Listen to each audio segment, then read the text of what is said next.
What you want, when you want it, where you want it. This is The Mesh.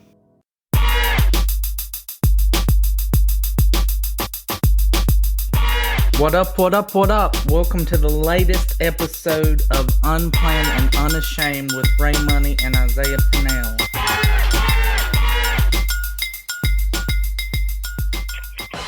And we are back with a brand new episode of Unplanned and Unashamed. And we have a guest today, Ray. Hey, man, we made it back. Yes, sir. Straight from Marion, Virginia. He might even be the mayor of Smith County. I don't know. We'll find out. Shut up. And Look he at might the be the official historian of Hungry Mother State Park. We don't know yet. Our guest today is stand-up comedian and actor Chasey B.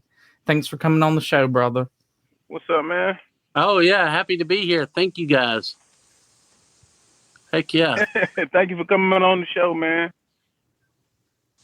Yeah, thank you. Hello. So, when did you start doing stand-up comedy? So I started back in 2022.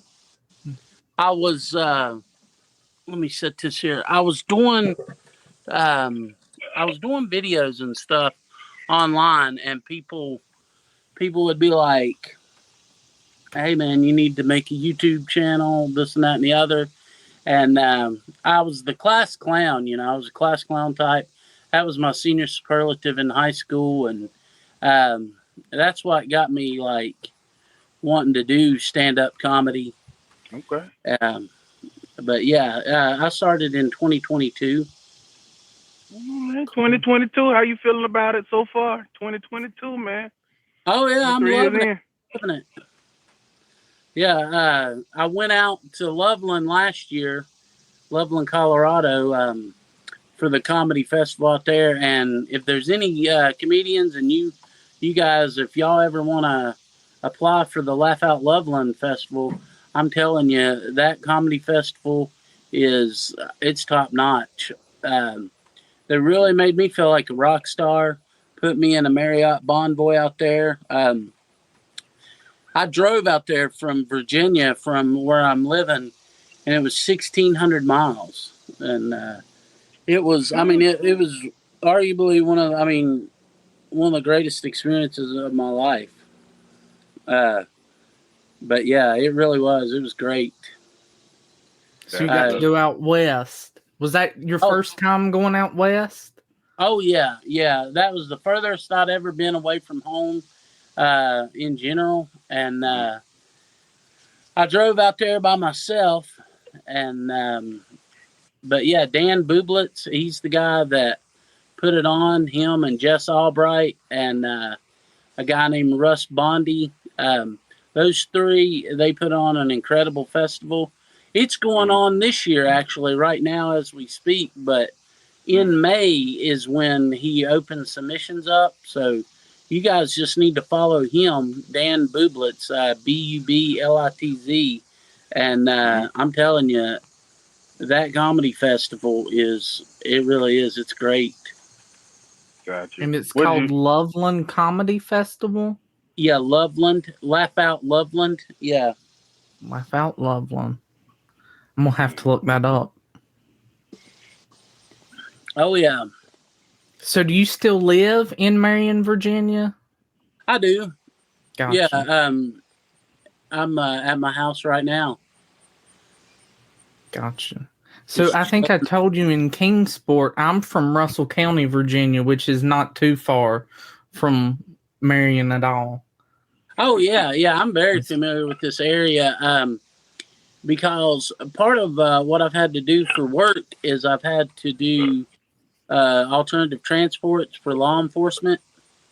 And that was working with mental health patients. And so I was driving all over the state of Virginia. What do you do? Huh? You say you do what? You transported people that were under TDOs, a temporary detainment order. And a lot of times it was due to substance abuse issues. They just got a hold of a really bad drug or something, and it really put them out there in left field. And they hadn't committed a crime or anything, and they weren't violent, so they qualified to go with us. And Wait, they weren't violent and they didn't commit a crime. Why they riding with you? They said they weren't violent, they didn't, but they was. They were you had like back of a police car? They were just sitting in your passenger seat.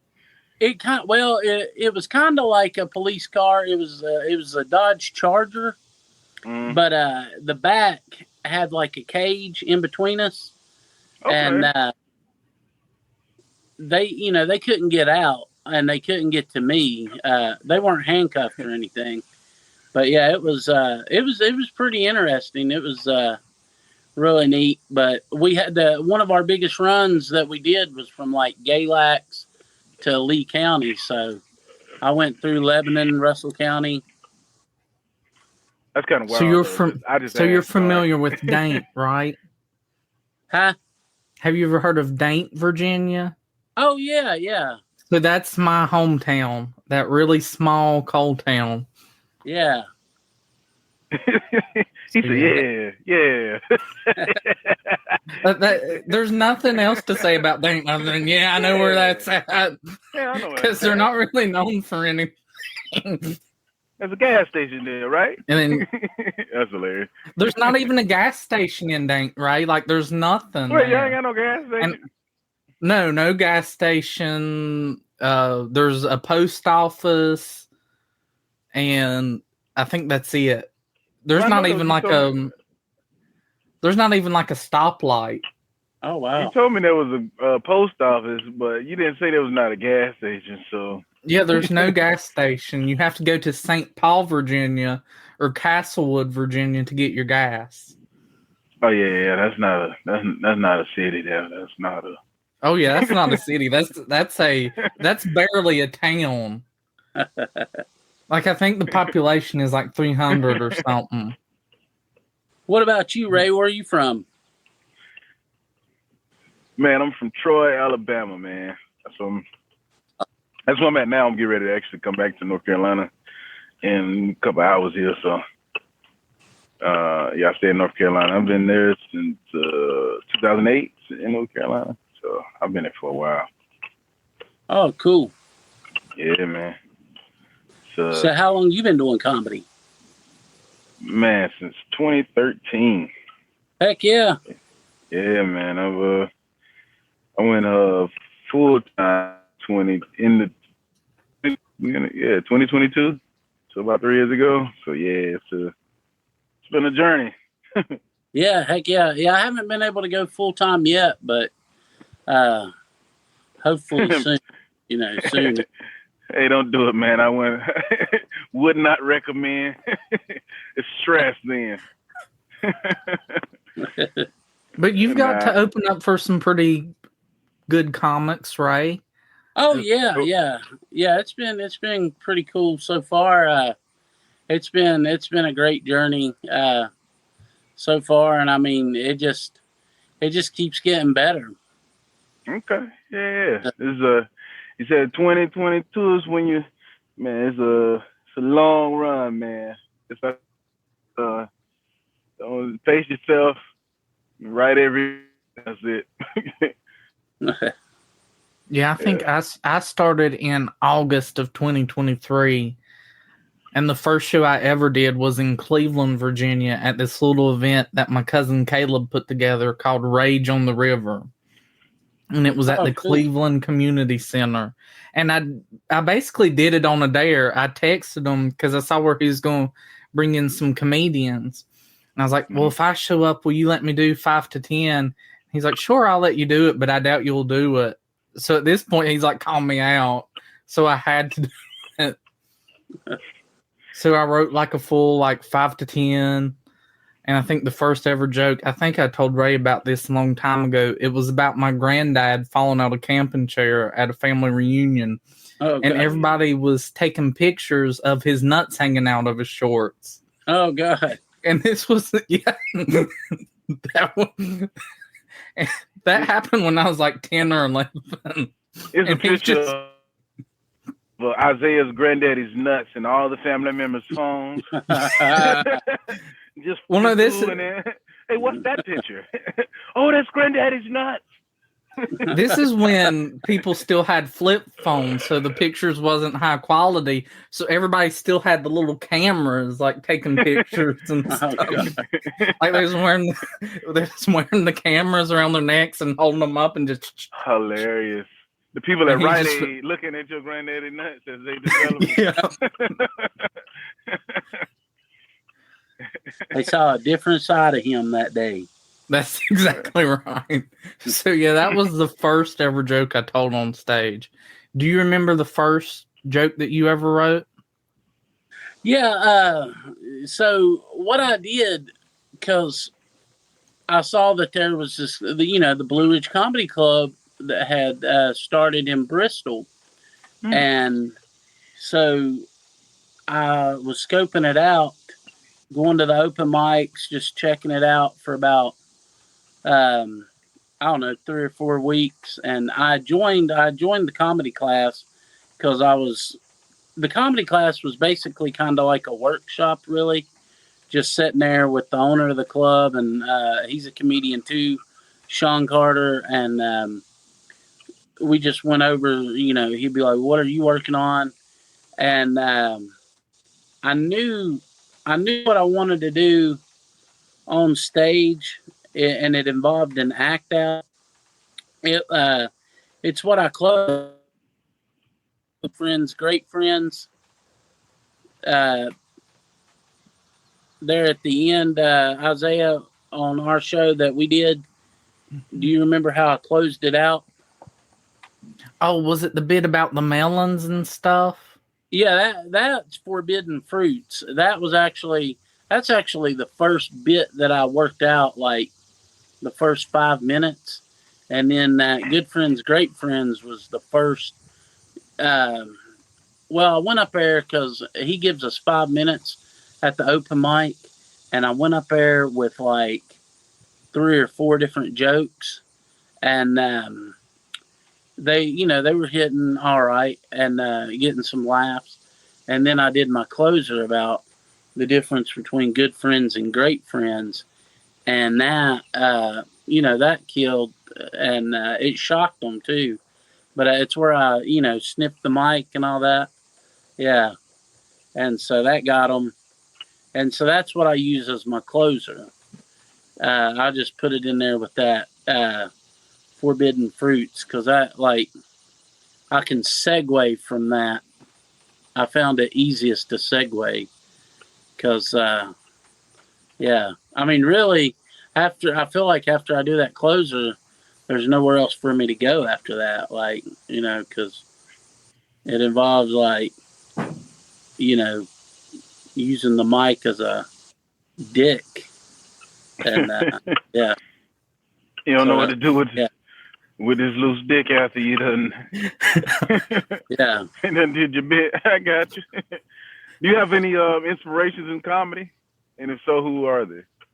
Oh yeah, I got tremendous. I loved Eddie Murphy, Jim Carrey. I mean, I still do. I still love them.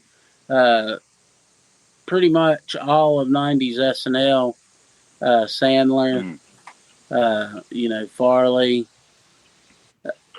Will Ferrell, I love Jimmy Fallon. Just there's a lot, and I mean, I loved watching Bill Murray in a lot of his movies. Back when, one of my favorites of his is "What About Bob?" And that's a good one. Yeah, I just loved how quirky he was in that, and just yeah. I got Scrooged is still like one of my top 5 favorite Christmas movies. Have you ever seen that one? Which one? Scrooged. Oh yeah, definitely, yeah. That is like one of my favorite Christmas movies. I watch it every year. Yeah. Yeah. So that's always the to-go list for Christmas movies. Yeah. And I think my granddad took my dad to see it when he was like in his teens and when it first came out in the 80s.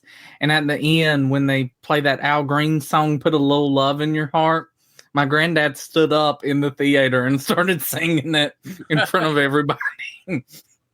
Now, this is the same granddaddy that showed his nuts to everybody. Yes, that's the same granddad that showed his nuts to everybody. Same He one. ain't got no shame. He was a cool dude.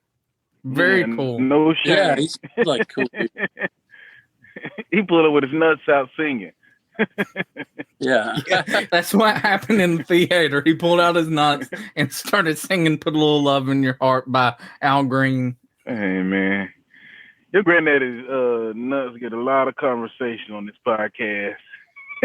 It does. Because there's been more than one incident. That's why if I ever get a Netflix special, it's going to be called Nuts Out. Oh, yeah. Hilarious. So how did you and Ray meet?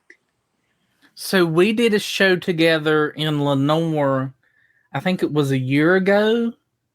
Oh, yeah. This October would make a year ago. And it was at the Broyhill Center. Yeah, I think it's been about a year. Really? Hey, man, look, my days be going together. It might be even longer than a year, but yeah, it's been a while back. And then I had this idea about doing a podcast. I've had the idea for a while, and I knew I needed to co-host. And I was like, I want Ray.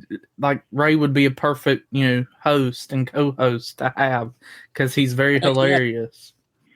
Yeah, it's been about 2 years. And I like working with him. Oh, that was 2023? Yeah, that's 23. So 2 years ago. Daggone, time flies. It is. And that was only the second show that I had ever done, and it was with Ray and John Reap. So, oh, cool. So, do y'all know? Have y'all ever been to the Idiot Box? Yeah, I've been to the Idiot Box quite a few times. Yeah. So yeah. I was down there once, and it's pretty cool. Like I really enjoyed it. I met some other North Carolina comics. Of course, Jenny Stencil, I think. Yeah, and then Weston Suggs. Y'all know him? I'm not familiar with Weston. Yeah. Trying to think who else. And then I've done some shows. I did a show in Marshall. It was a real small town. With Mario Treviso. Do you know Mario? He's up in Maryland now. No, I'm not familiar with him. Yeah. Historically, I mean, this is just my me and comedy has changed over the years. I mean, just like I'm not as much on the more local scene as much as I used to be. Oh yeah. So, but so I don't get a chance. I don't meet a lot of comics unless they come out to the shows now. So it's or if I'm at I pop into my other homies. I generally gravitate the guys more like my mentors, which have been just doing a lot longer, 30 years or 15, 20 years. Oh yeah. So and that's just been, I mean, it's just kind of the way I came up, and then I would meet a lot of comics at the open mics, but I don't visit the open mics as much as I used to, just because of industry's a little different though. But I think that's one of the especially in the like now you said like 2-3 years in, it's probably the most exciting time. You're experiencing a lot of the newer the travel that comes with it, and some of the notoriety when you get to some of these places, and they put you up and those type of things. So I think especially when you go, you'll meet a lot more comics then. But then for me, I learned that like a lot of comics that you meet over time, like if it's like you don't see them anymore. So I think it changes the dynamic of the open mics because just the skill level is so different, so far apart from someone that's beginning versus someone that's been just doing it a while. I mean, that's pretty much, it's just time in, really. So you get it. I think the thing is, though, when you do stop going to the open mics like that, you don't get a chance to, you miss out on meeting all the other comics that are coming up. So, yeah, I mean, I guess it's kind of, pros and cons, I guess. Yeah, I try to go to the open mics. We got a really good scene from Roanoke to Roanoke, Virginia, from Roanoke to Knoxville, Tennessee. That's like the comedy hotbed for me right now, because Roanoke has some open mics and it has somewhat of a scene up there, and then you got Blacksburg. I was trying to get a show. I had just one show up there, and I ended up getting fired from my job on the same day that show was starting. That was back in April. But you said what? You got fired the day you got the show? Yeah, that I was putting the first show on. And hey, what you do, man? Don't skip out on that. What you do, man? What you do at the job when you got let go? Oh God! So it's bad. So you got fired, and then nobody want to know what happened. So this is what happened. I made this Facebook post in my local. Is Marion Word of Mouth is what it was on Facebook, and I was working for this retail shop. Small business, local business, and they had 3 stores: Marion, Abingdon, and Bristol. And I was working at the one here in Marion, but it was my day off, and I'd made this post just goofing off, what I was trying to do was be silly in this local Facebook group to try to get people to come support me on my Instagram and my social media. And I was just making this big joke about starting a sex cult. And I was like, yeah, you're looking to start a sex cult, and I'll be the grand poobah. I said, all sexualities, all body types, welcome. We're all inclusive. We're not going to discriminate against anybody. And I was like, and we could have like potluck dinners and everything. It was a total joke. And some big names up in Marion or whatever got a hold of the guy that was running the store. It was his business and his name on the business. And they were just like, hey, we don't like this. And he thought I was serious. They thought I was serious. And you got canceled at your job from a Facebook post? Yeah, the guy was conservative. Yeah, I got fired over the phone. You got canceled before you wait. Before you even got to work, they're just like, you done. Yeah, I was like, I'll take it down right now. And she's like, nah, we're past that. Yeah. And apparently there was a town official that was really unhappy with it, and he had let that guy know. Yeah. Wow. So does that change your comedy style now because of the backlash that you received early on? Oh, I definitely, everything that happens to me in life, like, I use it, and I already have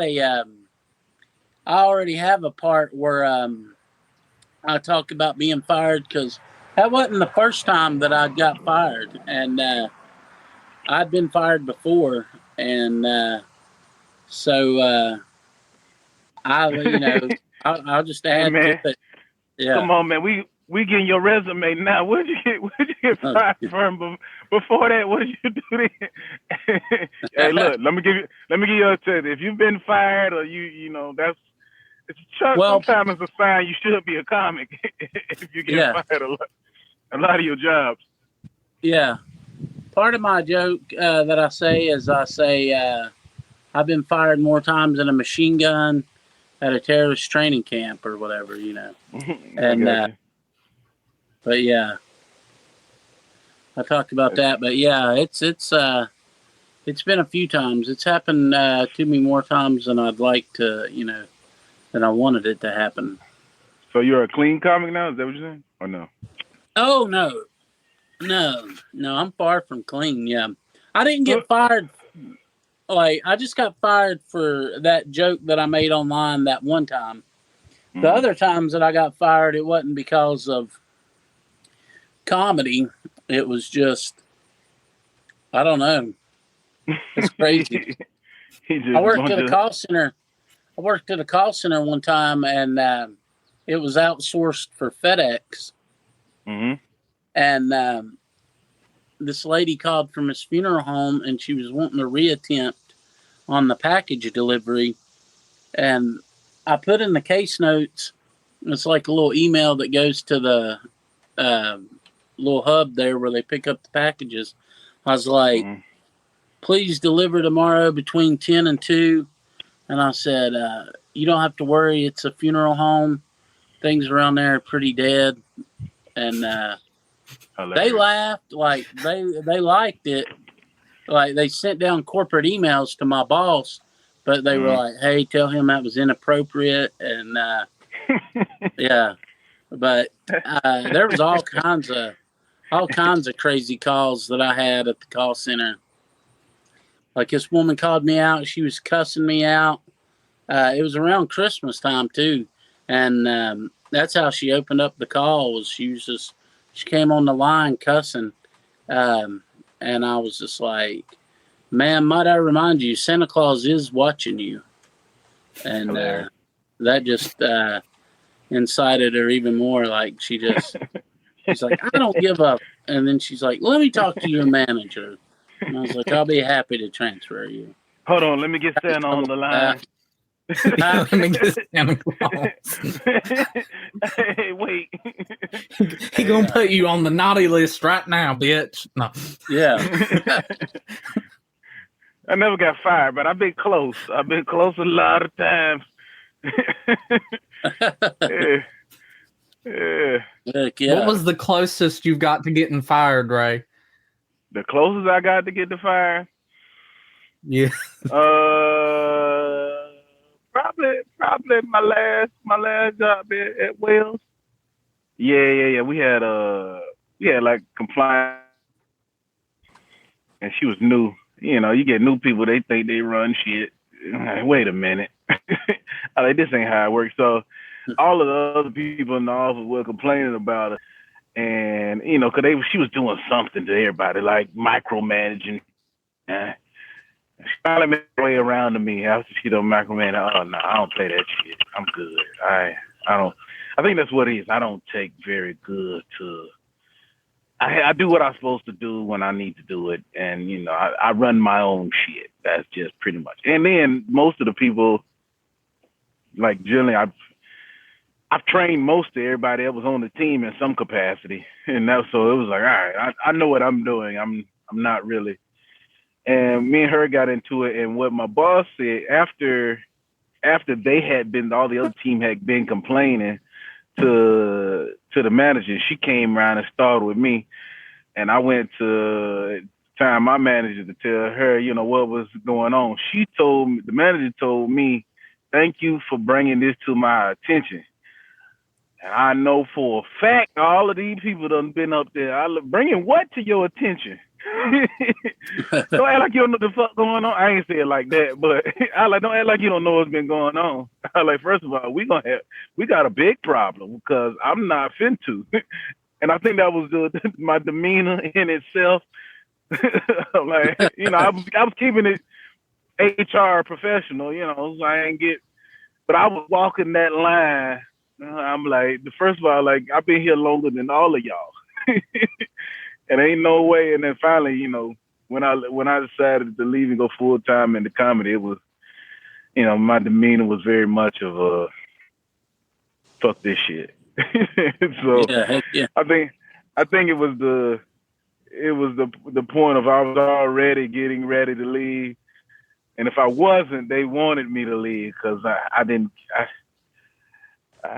I gave them I didn't give a fuck. I had energy a lot, so because I didn't at the point, I'm like, yeah, I'm not finna be doing this. But it is what it is. That's pretty much. I think that was probably the closest. Did you ever get in trouble? Who, me? Or did you ever get in trouble for telling a joke at Wells Fargo? No. They would come to the shows too. The people would come to the show. My coworkers would come to the shows. I told shit to them too. I mean, what you was gonna do? He's like, all right. I mean, I wasn't in when I was at work. So and I would keep it more HR because I knew I was at work. I didn't really do that. But when people came to the show, it was all raw. So it wasn't filters off. So you was calling out your coworkers and stuff. Oh yeah, all the time. They come to shows now, so that's the thing. And then like they'll surprise me and see me like, oh man, I sat in the back because I know. But it gets weird when you have coworkers there from like, oh, or family members in the audience, or I don't know. I never really got in trouble from it. Yeah, I may have said something to them where they feel differently now, but it is what it is. Heck yeah. What's like the funniest thing you said to like one of your coworkers at a comedy show? Like when you're talking shit about them.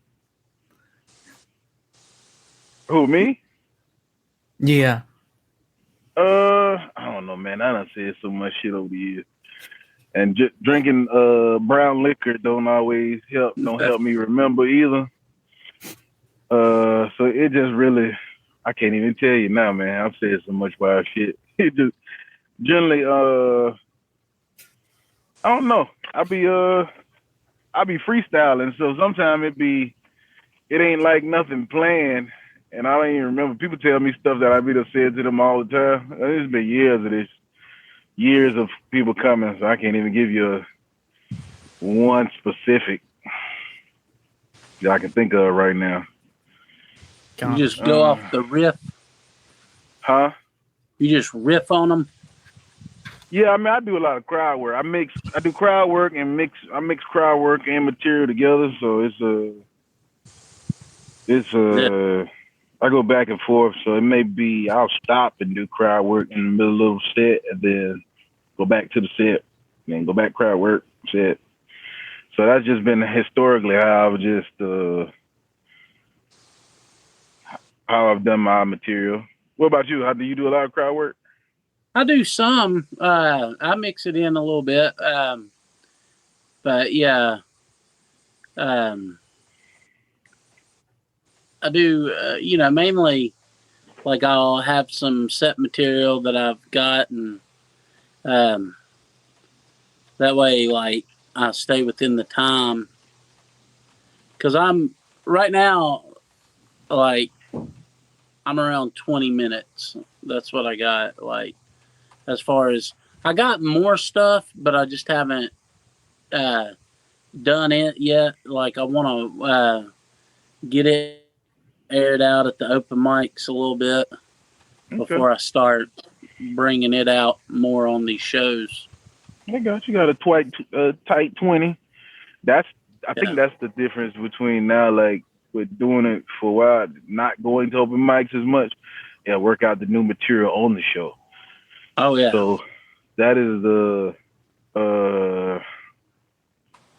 difference, finding the courage to do the new material on the show and doing it in spaces where you can really get the feedback that you need, and then also once you got the feedback, you can cultivate the joke to tag it and do all these other things to enhance it. But it's very different doing it that way than doing it open mic, because historically, I felt when going to open mics, I don't get a true feedback that I need. Oh yeah. So it's and then also you got to worry about people trying to steal your stuff, see your premises, and all this. Dude, stuff. I know. So, Yeah, I know. Yeah. Yeah, it's that is probably the biggest thing going to the open mics, because you got not a lot of new comics that see you, like newer comics, and that's normal, and they see what you're doing, they think that's what they're supposed to be doing because they see what's working, but it's ultimately you creating your own identity of how your material should sound.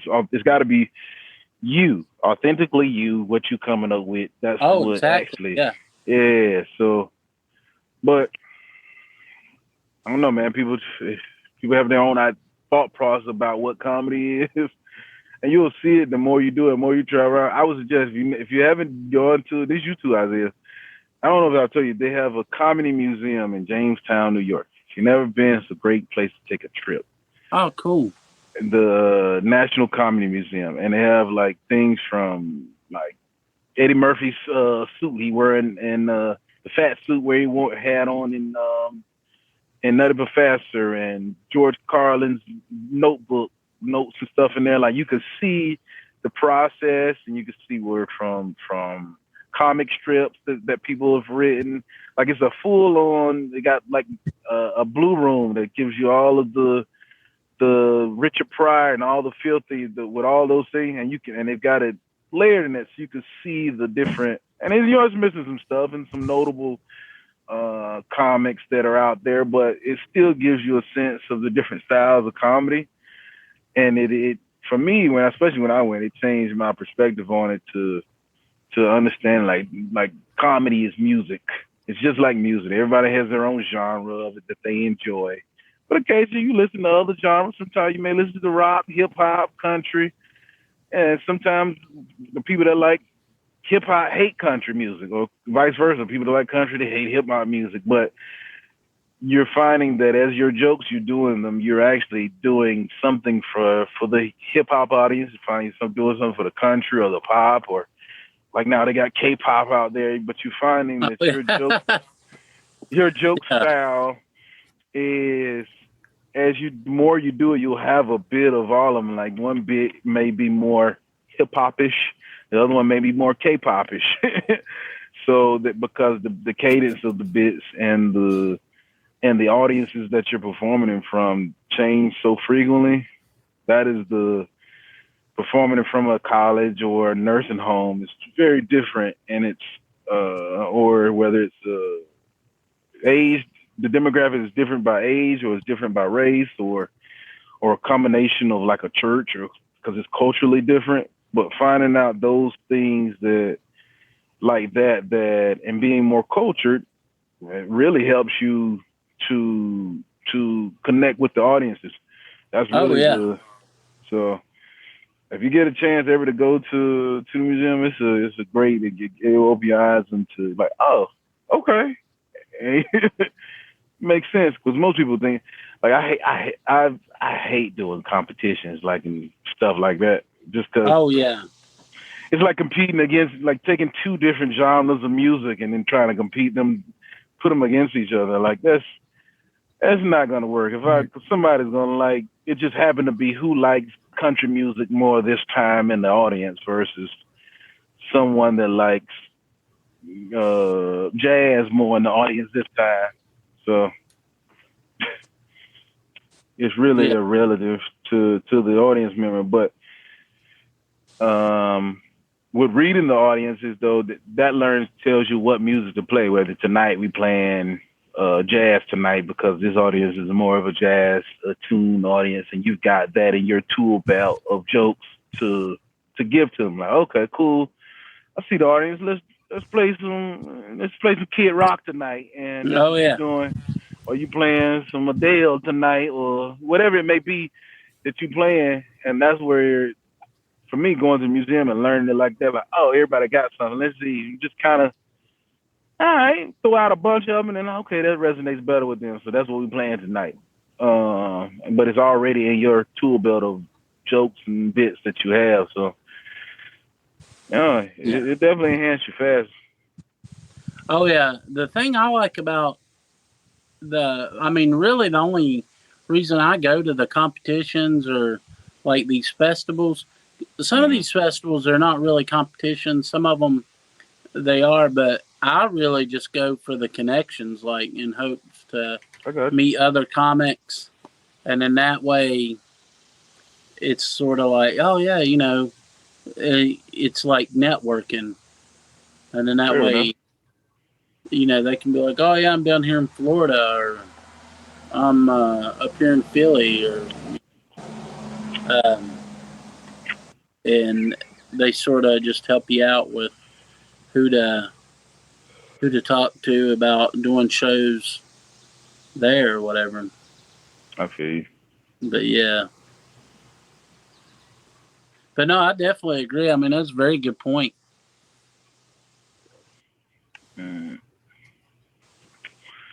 Yeah, that's why I'm not a big like not festival, but comedy competition, is because it's an art form and it's subjective. So that's why the comedy competitions aren't really appealing to me. Oh yeah. Yeah. I heard you said you did a comedy class. How do you feel about what you've seen from the comedy course? You said at Blue Ridge? Yeah, it was basically like because you really can't teach somebody how to be funny. Like, you're either funny or you're not funny. And Right. I just took it sort of like as a learning experience to sort of learn. I went in because what I wanted to do is I figured, hey, this is going to be the club that I'm at the most. I just wanted to get up on stage before actually getting up on stage and getting a feel for it, because part of what the class offered was your own little like graduation show. Like, you got 5 minutes, and that felt really good because everybody's friends and family came out. But from there, it just sort of, I would just sort of networked with other comedians, and I would say, like, I mean, it was more like a workshop. Like, if anybody's looking to get into comedy, or they've been feeling like, hey, because see, I just didn't know where to start, and I got you. then that's when I saw this comedy club in Bristol, and I was like, oh, okay, well, heck yeah, because I didn't realize that a lot of the comedy gigs that you're going to get is, a lot of times you're in a bar. You're in a bar or whatever. Like, me and Isaiah, we were at Six Grist and Grind, and it was a bar, and it was cool. Like, the audience was engaged, but you do have that occasional talking. Like, there was one couple. This girl was just talking, and I don't know if she was just drunk, but she was talking to the guy, and I don't even know if they were there for comedy. But I mean, overall, like, I haven't ever really had a bad experience. Other than, I mean, I'm not saying I haven't bombed, because I've bombed plenty of times, but overall, like, I mean, if I bomb, I'm still having fun. Like, I overall have fun, but like, I just sort of, take it as a learning experience. I tried to do this one clean bit, and I didn't really put a lot of rehearsal into it. I'd rehearsed it maybe like one day beforehand, before the actual competition. It was when I was I just started out in comedy, and I was looking for just opportunities to perform. I drove all the way into Welch, West Virginia for this comedy. Well, it was like a variety show. And man, it was something. And I went over there, and it had to be clean. And all you had to do was sign up, and you got to be on the show. And I was in the performing arts part of it, and I bombed like nobody. I was trying to do this clean bit, and nobody was laughing. I was in a room full of strangers, and I just pressed on through it, because I had it all the way out like the 5 minutes or whatever, and then I was just like, "Hey, thanks for having me" or whatever, and the host was cool. He was cool, but yeah, I was like, "Oh yeah." It was a neat experience, but yeah, I just bombed all the way through it, like not a laugh, just cricket. Was that the worst one? That's been the worst one, yeah. Yeah. That's like, all right, guys. Well, yeah. That's been my time. Yeah, there was like little kids in the audience just looking at me. I was like Marty McFly after he had went all crazy on stage and Back to the Future in that part. And he's looking at them, and they're all looking. Where his hand starts disappearing. Yeah, yeah. Like, they're all looking at him like, what was that? And I was like, all right, yeah, hey. You know. But I was just like, on to the next. But I knew I was in some rough territory because there was all these houses that were burnt down over there. Because apparently that's what happens. Like, if they get mad at each other over a drug deal gone bad or something, they just will burn their house down. They'll burn somebody's house down. It was, I mean, it was crazy. Yeah. Hilarious. And you said that was in Welch, West Virginia? Yeah, Welch, West Virginia. I'm not knocking on the people. I mean, they were great people, but yeah, it was, I was like, I was a long way from home. Yeah. It was all supposed to be clean? Is it was a clean show, or you just tried to do clean because kids were there? Oh, no, I did a clean bit. Yeah, no, it was a new bit, and I've never tried to do that bit anymore since that, yeah. Yeah, I just... He scrapped that one all together. Yeah. Nah, I mean, man, don't let him run you out of there. Yeah. I was like... He was like, I ain't doing this bit again. Yeah, I was like, I'm going to go in a different direction. And that's actually how I had a bit like that. Huh? That's how I got to write that Forbidden I had a Fruits. bit like that. Oh, yeah? Where it's clean and... Wait. Yep. Wait, what do you mean? Like that you... No, that like... it didn't go over well, and I just haven't done it since. Yeah. Gosh. I mean... Hey, man. You can't let them run you off like that, man. I know, yeah. I might try to brush it off and see. But, yeah. It was just all clean. There was no... I don't know. Maybe I'll go back and evaluate it and try to make it punchy. Because that's how I wrote my Forbidden Fruits bit, is because I was going to the open mic and I knew what I wanted to say, but I just didn't really know how to say it. And I was doing the actions with it, and it was getting laughs. And people would be like, "Hey, are you gonna do that fruit thing? Are you gonna tell that fruit joke?" And I was like, yeah, okay, I will. And like, I just kept working it out. And then I remember one night I just sat and wrote it out, and then repetition, really. So maybe that's what I got to do with that one. I got it. So do you write all your jokes out word for word now? Oh yeah. So basically what I do is I'll keep my phone on me. Mm-hmm. I use the Notes app. And like if something comes to me, or like I have an idea for something, I'll write it down, and then I'll go back to it later. But then there's sometimes I've been able to write just real quick little jokes, and I'll just write those right there. You know, I don't really try to add a whole lot of tags to them. Some of them I just... You know, I want them to be little quips, and then just move to where I can just move on to whatever. But I'm trying to get it. Like, I want to have 30 minutes of just dirty material and then 30 minutes clean material. And just sort of that way, like, not just have like an hour worth of dirty material. That way I could be like, yeah, I got some, I got 30 minutes of clean. Because some of my jokes that I do now are clean, but that forbidden fruits with the good friends, great friends, that's dirty. That's my dirtiest bit. Mm. But it's the one I have the most fun with. I got you. I mean, that's a good way to go about it because you got clean material and you got unchecked. You can work a lot of different places just by having that. I'm trying to get like a presence, like a social media presence too.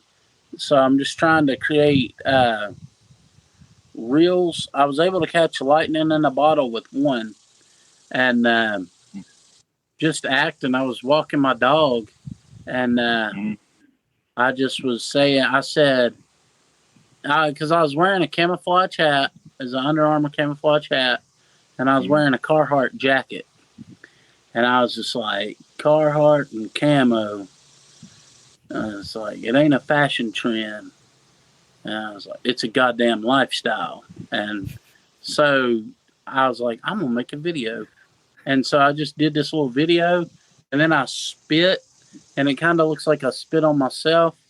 And the video itself's only 15 seconds, but God, that thing's got 1.6 million views. I had 200 followers on Instagram on my Chasey B live, and then that took me from 200 followers up to 1,070. And I just did that in February. That was at the tail end of February. And then I've made other videos since then.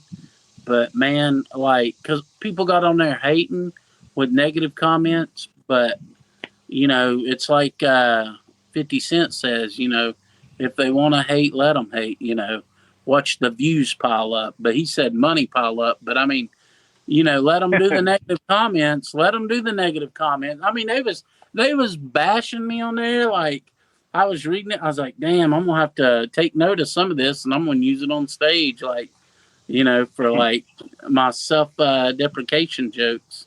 I'll use it as a tag or whatever. But, yeah, I mean, it was crazy, and but it's been neat. But it's been real popular.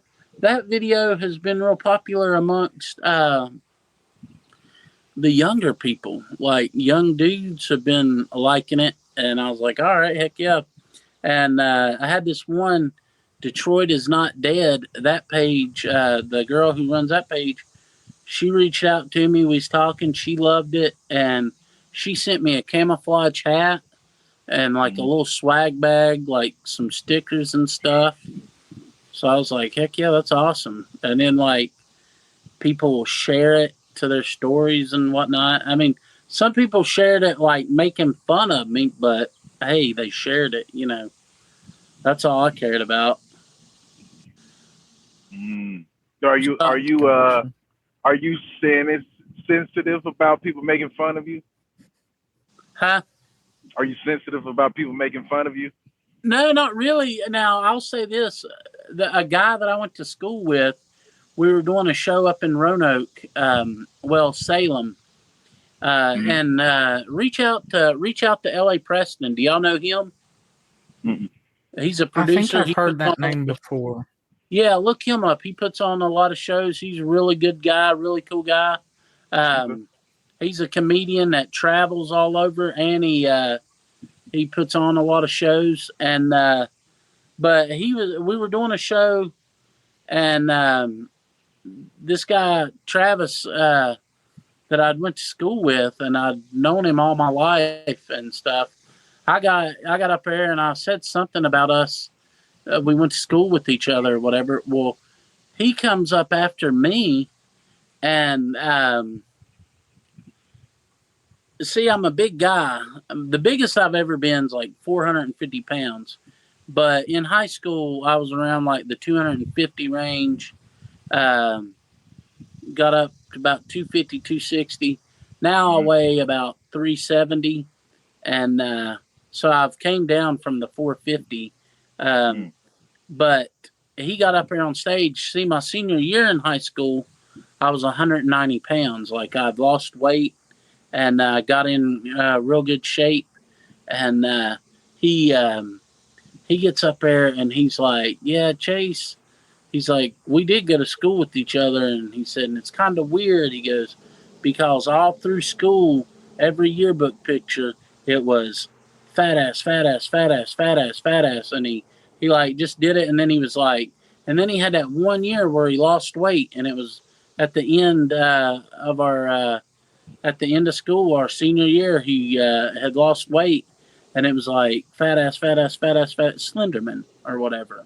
And like he made a joke, and I was like, "What the fuck, man? I can't believe you did that." Like I took offense to that, but I was just like, "Why did you take offense?" I was like, "Damn, that guy!" Like, you know, I mean, we knew each other, but it was like, you know, it was like, dude, you can't really like, I don't know. He was using me to get a laugh, you know, but it is what like, it is. Because he said fat ass. He put pictures of you up. Huh? He put pictures of you up.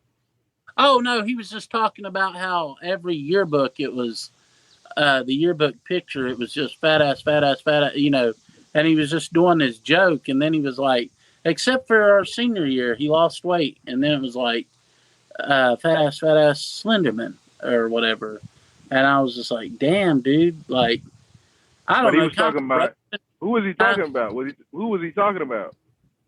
The people he was in the talking yearbook? About how I'd been fat mainly all through school, and then right at my senior year, I'd lost weight, and I had that one picture where I was slim. But yeah, he made a video about you. No, he did this on stage. Yeah, we were on stage. Yeah. And you took offense to it. Oh man, you got to get him.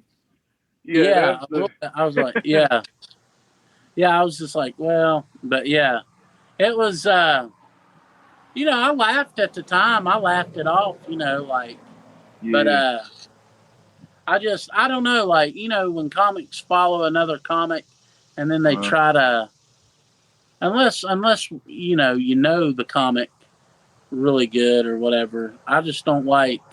I don't know. I just don't like people trying to do a joke at my expense, unless I don't know. Hey man, you're in the wrong business.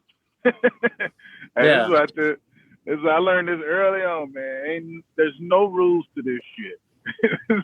So there's really no rules.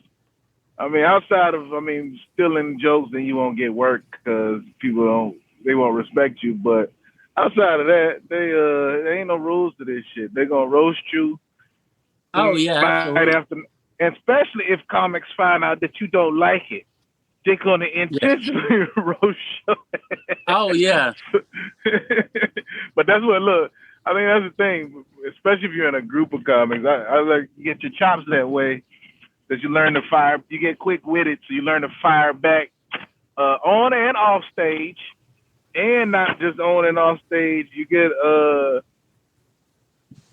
for example, like we have a lot of the older comics always come at me, but then I go on stage and I rep them because they've been on stage, and then they try to come back, but you learn the art from. It's kind of like how on 8 Mile with. When Eminem was, he get them beforehand. So I try to get it all out beforehand and not leave them with anything. Yeah.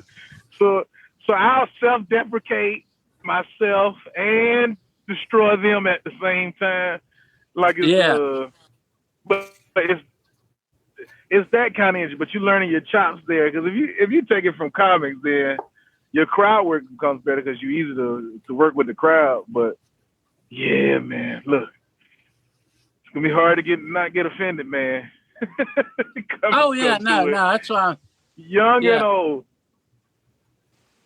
Yeah, but like online, I don't care what anybody says. Like, I mean, you know, I'm just like, hey, fire away. Was it because you got offended because you knew him? Is that what it was? because I don't know. Yeah. But I mean, I felt like I had a better set than him, so I didn't really worry too much about it. I got you. Yeah. You just didn't expect them to like go there. And huh? You didn't expect them to go there. Yeah, I don't like to punch down on people. And I felt like he was punching down at me, but yeah. No, it's because it's funny. It did make me want to fire back though. But yeah. That's been like 2 years ago. I hadn't been with him since. Just because I think he mainly stays in one part, like one area. But yeah. Do you travel at all? Like for comedy, do you travel a lot or? Who, me or the? Well, both of you, yeah. Oh yeah, I mean, I travel all the time. Not really. I normally stay in the area. Yeah, you ought to try up here between Roanoke and Knoxville, like, cause see where I live in Marion, I'm a little over an hour from Roanoke, and it's about an hour and a half. Same way with Johnson City. Knoxville's about 2 hours for me. It's been a while since I've been down there, but man, the Tri-Cities like Johnson City, Kingsport, and Bristol, they've got, I mean, it's pretty good. Well, and then you got Elizabeth, and you got over there, there's a comedian, her name's Grace. She has the open mics at Crossroads Craftworks or something, and it's pretty good. Like she's built it up pretty good. There's quite a few comics that go there, and they get a regular turnout. People going to see comedy. I got you. I mean, I get to travel quite a bit. I mean, I'm full time, and I'm headlining now. So I actually be I don't know how far you away from Clarksville, Tennessee. I'll be there in September. And let's see, Bowling Green, Kentucky. In like 2 weeks. Yeah. I think that's the closest to probably to Virginia that I'll be in the next couple weeks here. So, but yeah, man, it's traveling, man. I've been blessed, man. Travel all around for doing this for a little while. So it's just after a while, you know, you get accustomed to it. It changes. Do you have kids or anything? You have girl, wife? Oh, mine are grown. You got grown kids. Okay. You said grown. Yeah. How old are you? I turned 41 in August, so here next week. You got baby face. Hell no, you cheating. Yeah. Dude, that's what everybody says. Everybody says that. They're like, nah, they're like, I would have thought you were like 28, 29, 30, you know. And I'm like, you ain't got no facial hair, man. Huh? You don't got no facial hair. You don't have any facial hair. That's what. Well, I did shave. Yeah, but I don't keep facial hair. Yeah, Isaiah can tell you, like, yeah, but no, straight out of high school, man. Straight out of high school, I became a baby daddy. Like, yeah. I got you. Yeah, I went through that baby mama drama for like 6 years, and well, it still continued only after that. 6? Huh? I said only 6. Yeah. It still continued after that because that's when the child support hearing and the custody hearing came about. Like, I never got to have joint custody of my kids. I just got the standard visitation. But I went for joint custody, but hell, she fought me hard for it. But I feel you. That's how it go. Yeah. You do what you can do. Yeah, but what's crazy is my youngest, see, I have 2 daughters. My youngest one and I, we share the same birthday. So August the 8th, she'll turn 21 and I'll turn 40. Well, no, she'll turn 20. I turn 41. My oldest one just turned 21. So they're 16 months apart. Oh yeah, you got it made, man. You come. We used to have them. We used to have them on our shoulders all the time. It was like I always joked and said we were the tag champs. You know, like it was her. One was her championship. The other one was my championship. But yeah, it was all right. That's what's up, man. Well, thank you for coming on the show, man. The tag team champions. To share your story with us and tell us a little about you, man. Where can we catch you next? Oh, dude. So I'll be at the Blue Ridge Comedy Club August 2nd in Bristol. They're doing their 4-year anniversary. That's where I'll be. Check them out. But yeah, definitely. If you follow me at Chasey B Live, I'll follow you back. I follow Isaiah. I don't know. Do you have Instagram, Ray? Yeah. I'm on there, man. I'm gonna follow you actually right now. Heck yeah. And then I'll follow you back. Yeah, man. Well, thank you so much for coming on, man. This has been an episode. Thank you guys. This has been an episode of Unplanned in the Shade with Isaiah Pennell and Ray Money. You're the host here, man. Thank y'all for listening. And thank you to our special guest. Make sure you follow him on Instagram. Will you give your Instagram to everybody? Yeah, Chasey B Live. ChaseyBLive. Cool. And follow me at Comedian Ray Money on all social media. And I you want to drop yours? Heck yeah. Ray Money. Follow me at Isaiah Pennell on all social media. Cool, man. Well, thank y'all for and listening. Like and share this episode when it drops. Absolutely. Peace. Heck yeah. Peace. Thanks for listening to the Unplanned and Unashamed podcast. If you like what you've heard, make sure to subscribe, rate, review, and follow. And we'll see you on the next episode.